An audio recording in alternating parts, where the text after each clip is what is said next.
since break time po, wala tayong class. Punta tayo sa friend natin. May Mama Jam na nagtitinda ng foods here. Look. Say hi to my vlog.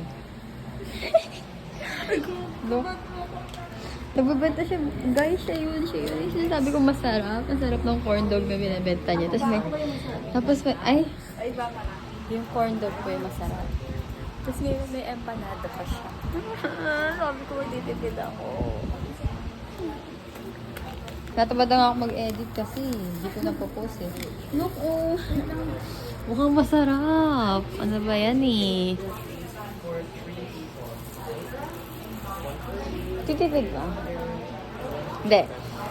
Tuwing fry and sat ka lang, no? Siguro di mo fry and sat ka lang, ah. Kasi para maubos pera ko sa kanya, eh.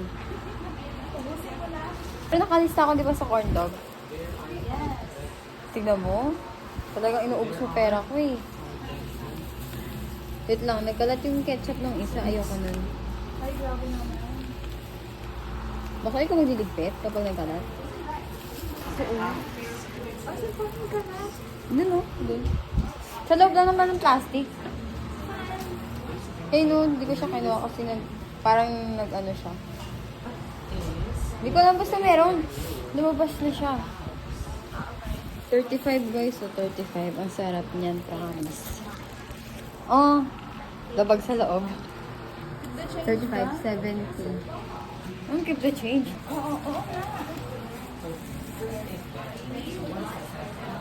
Piling ko post ko lang ito agad-agad pag na mag-edit kasi tumatambak lang eh. Ito totoo lang. Puro ka sabi ng post, di naman kita friend dun sa ano. Saan ba yan? Saan yun? FB. Thank you. Thank you so much. Friend. Yeah.